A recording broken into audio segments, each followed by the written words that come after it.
IPL এখনও শেষ হয়নি, তার আগেই কিন্তু ট্রেড নিউজের খবর আমাদের সামনে চলে এসেছে। ফাইনালে কিন্তু আরও একবার কোয়ালিফাই করে গেল আরসিবি। কেকেআর কিন্তু তাদের দলকে পুরো ঢেলে সাজাতে চলেছে। একাধিক পরিবর্তন নাইট বাহিনী তাদের দলকে নিয়ে করতে চলেছে। তো সেই নিয়েই আমরা আলোচনা করে নেব এই ভিডিওতে। ইন্টারেস্টিং ভিডিও হবে, শুরু থেকে শেষ পর্যন্ত দেখো। ভিডিও ভালো লাগলে লাইক শেয়ার করে দিও, আর যারা চ্যানেলে প্রথমবারের জন্য এসেছো সাবস্ক্রাইব আর ফলো করে নিও, তাহলে প্রিয় দলের খেলার সমস্ত আপডেট তোমরা এখানে পেয়ে যাবে। তো ফাইনালে কিন্তু আরও একবার আরসিবি কোয়ালিফাই করলো। যেরকমভাবে তারা খেলেছে, তারা অবশ্যই ফাইনাল খেলার মতন যোগ্য দল, এবং তারা এই যে গুরুত্বপূর্ণ ম্যাচে জিটিকে কিন্তু 92 রানে হারিয়েছে। সেখানে 245 রান, মানে একটা দারুণ রান কোয়ালিফায়ার্স ওয়ানে তারা খেললো, এবং সেখানে কিন্তু ভেঙ্কটেশ আইয়ারই শুরুটা যথেষ্ট ভালো করেছিল। 7টা বলে 19টা রান করে একটা ভালো স্টার্ট দেয়, এবং তার সাথে বিরাট কোহলি, সেও কিন্তু 25 বলে 43, দুজন প্লেয়ারই কিন্তু ভালো স্ট্রাইক রেটে ব্যাটিং করে। তারপর দেবদত্ত পাডিক্কাল, সে কিন্তু 19 বলে 30 রান করে আউট হয়ে যায়। তারপরে তো পুরো ঝড় উঠেছিল, সেটা ক্যাপ্টেন রাজাত পাটিদারের ব্যাট থেকে। 33 বলে 93 রান, সেখানে 9টা 6 মেরেছে এবং 5টা 4 মেরেছে। 280 স্ট্রাইক রেটে একটা ঝোড়ো ব্যাটিং করলো, শেষ পর্যন্ত নট আউট থাকলো। এবং তার সাথে ক্রোনাল পান্ডিয়া, সেও কিন্তু 28 বলে 43 রান করে। টিম ডেভিড, সেও এসে কিছুটা রান করার চেষ্টা করে, এবং জিতেশ শর্মা, সেও কিন্তু 5 বলে 15 রান করে। তো দারুণ একটা রান কিন্তু পৌঁছে যায়, এবং সেখানেই বোঝা যাচ্ছিল যে জিটি এই রান চেস করতে পারবে না, কারণ জিটির কাছে সেই রকম ব্যাটিং লাইন আপ নেই, সেরকম ব্যাটসম্যান নেই। মোটামুটি 200 বা 210 রান হলে তবুও চেস করার একটা কথা তারা ভাবতে পারে, কিন্তু এই রান তাদের পক্ষে চেস করা কঠিন ব্যাপার। তো সেখানে শুরুটা সাই সুদর্শন পরপর 2টো 4 মেরে করলেও কিন্তু সে 9 বলে 14 রান করে খুবই আনলাকিলি একটা বাজে আউট হয়ে যায়। এবং পরবর্তী সময় ভুবনেশ্বর কুমার একটা দারুণ বল করে, এবং সেখানে কিন্তু শুভমন গিল পুরোপুরি লাইন মিস করে, সে কিন্তু ক্লিয়ার বোল্ড হয়ে যায়। তারপরে কিন্তু কিছুটা খেলা ধরার চেষ্টা করে এবং কিছুটা অ্যাগ্রেসিভ ক্রিকেট খেলে জস বাটলার। সেখানে 11 বলে 29 রান করে সেও আউট হয়ে যায়। নিশান্ত সিন্ধু, সে হতাশ করলো আরও একবার, মাত্র 3 বলে 5 রান করে আউট হয়ে যায়। ওয়াশিংটন সুন্দর এবং সেক্ষেত্রে হোল্ডার, তারাও কিন্তু বেশি রান করতে পারেনি।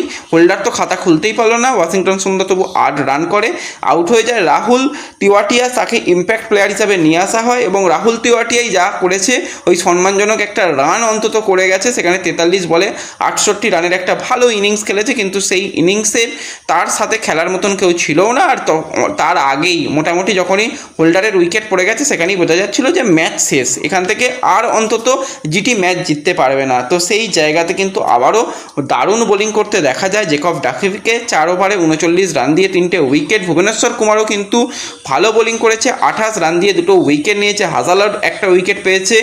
রাশিদ সালাম, সেও কিন্তু 3 ওভারে 24 রান দিয়ে 2টো উইকেট পেয়েছে। কুনাল পান্ডিয়া, সেও কিন্তু 2টো উইকেট পেয়েছে, এবং অবশেষে তারা কিন্তু চলে গেল একদম ফাইনাল, এবং ব্যাক টু ব্যাক ফাইনাল খেলবে কিন্তু আরসিবি।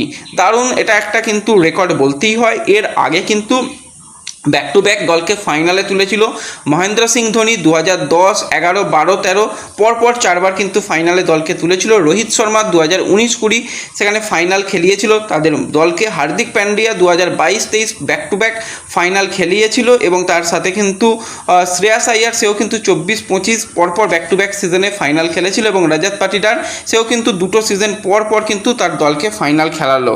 তো ওভারঅল দেখতে গেলে কিন্তু একটা দারুণ, এটা বলতেই হয়, এবং খুবই ভালো আরসিবির জন্য। এবং আরসিবি ফাইনালে কোয়ালিফাই করে গেল, এবং সেকেন্ড যেটা কোয়ালিফায়ার্স ম্যাচ হবে, সেখানে কিন্তু গুজরাট তারা খেলবে, এবং আজকে এলিমিনেটর 1 রয়েছে, সেখানে হায়দ্রাবাদ এবং রাজস্থান মুখোমুখি হবে। এই ম্যাচটাও কিন্তু একটা নেক্সট লেভেলের ম্যাচ হবে, সেটুকু বলতেই হয়।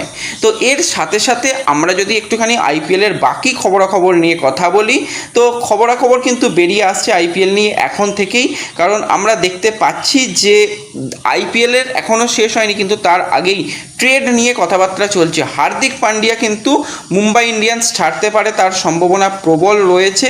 এবং হার্দিক পান্ডিয়ার যে গার্লফ্রেন্ড, সে কিন্তু তার সোশ্যাল মিডিয়াতে 0.7 এবং 0.7-এর একটা পোস্ট করে, সেখান থেকেই জল্পনা শুরু হয়েছে। তাহলে হার্দিক কি MS ধোনির দলে অর্থাৎ চেন্নাই দলে আসতে পারে? হ্যাঁ, সম্ভাবনা রয়েছে। সেরকমভাবে একটা ট্রেড করার কথা চলছে।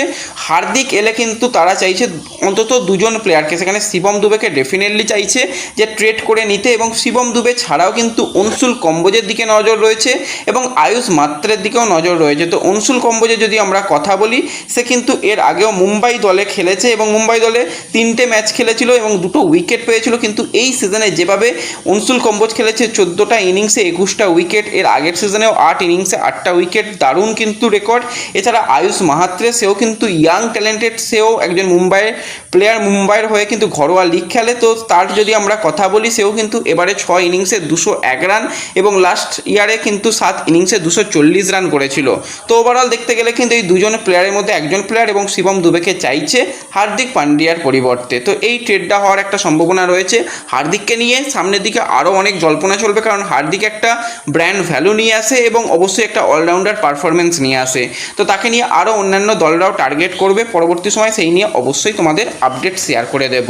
এবং এর সাথে সাথে যদি আমরা একটুখানি কথা বলি একটু কেকেআর দলকে নিয়ে, তো কেকেআর দলকে নিয়েও কিন্তু বেশ কিছু খবরাখবর বেরিয়ে আসছে। প্রথম যেটা খবরাখবর, যে আজিঙ্কা রাহানেকে আর আমরা কেকেআরের জার্সি গায়ে দেখবো না। বয়স হয়ে গেছে 38 এবং কেকেআরের হয়ে ক্যাপ্টেনশিপ 2টো সিজনে করলো, 2টো সিজনই কোয়ালিফাই করাতে পারলো না প্লে অফে, ওই 7-8 পজিশনে শেষ করলো এবং সে তার পারফরমেন্স নিয়ে কিন্তু খুব খুশি যে হ্যাঁ আমি তো রান করেছি, আর যাই হোক না কেন টিমের পারফরমেন্স যাই হোক, লাস্ট 2টো ইয়ারে কিন্তু 14টা ইনিংসে এই বছর 335 রান করেছে, এর আগের বছর 13টা ইনিংসে সে কিন্তু 390 রান করেছিল।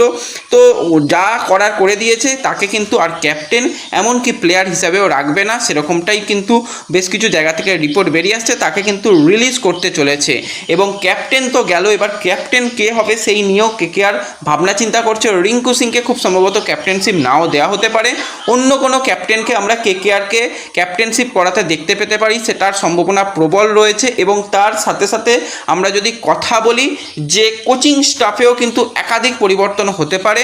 খুব তাড়াতাড়ি একটা কেকেআর নিয়ে মিটিং আসছে, 2-1 দিনের মধ্যে মিটিং হবে, তারপরেই বোঝা যাবে যে কোচ হিসাবে কাকে দেখা যাবে। অভিষেক নায়ারকেও হয়তো কোচ হিসাবে দেখা যাবে না, অনেক জায়গা থেকে চন্দ্রকান্ত পণ্ডিতের নাম আবার উঠছে। পণ্ডিতকে মনে হয় না কোচ হিসাবে ভাবনা চিন্তা করবে, সেক্ষেত্রে অন্য কোনো বিদেশি কোচকেই হয়তো কেকেআরে আমরা দেখতে পাবো। এর আগেও অনেক নাম ঘোরাফেরা করেছে, তো সেই নিয়েও আলোচনা আমরা পরবর্তীতে করব। তো ওভারঅল দেখতে গেলে কেকেআর কিন্তু সামনের দিকে প্রচুর প্লেয়ারকে রিলিজ করতে চলেছে, ক্যাপ্টেন চেঞ্জ হতে চলেছে, কোচ চেঞ্জ হতে চলেছে, পুরো টিমের সেটাও কিন্তু বদলে যেতে পারে সামনের আইপিএলের আগে। তো হিউজ চেঞ্জ কেকেআরে আসতে চলেছে, সেই নিয়েও আমরা পরপর আপডেট শেয়ার করব। তো তোমাদের কি মনে হয় যে আরসিবির সঙ্গে ফাইনাল কারা খেলবে এবং আজকের ম্যাচ কারা জিতে গুজরাটের বিরুদ্ধে খেলবে, অবশ্যই সেটা কিন্তু কমেন্টে জানিও। এবং এর সাথে সাথে আজকে তো আমি অন্তত দেখতে চাই যে রাজস্থান তারা উঠুক, কারণ যেভাবে বৈভব সূর্যবংশী খেলেছে, যেভাবে রিয়ান পরাগ ক্যাপ্টেনশিপ করেছে, পুরো টিম ভালো খেলেছে, তারা অবশ্যই ভালো খেলেছে। হায়দ্রাবাদও অবশ্যই গ্যাংস্টারদের দল, তাদের দলও এরকম প্লেয়ার রয়েছে যে কোনো সময় ম্যাচ জিতিয়ে দিতে পারে, কিন্তু একটা দারুণ ম্যাচ হতে চলেছে সেটুকু বলাই যায়। তো ব্যাস এই ভিডিওতে এই আপডেটগুলোই শেয়ার করার ছিল। ভিডিও ভালো লাগলে লাইক শেয়ার করে দিও, চ্যানেলে প্রথমবারের জন্য এলে সাবস্ক্রাইব করে নিও। দেখা হবে পরবর্তী ভিডিওতে, ধন্যবাদ।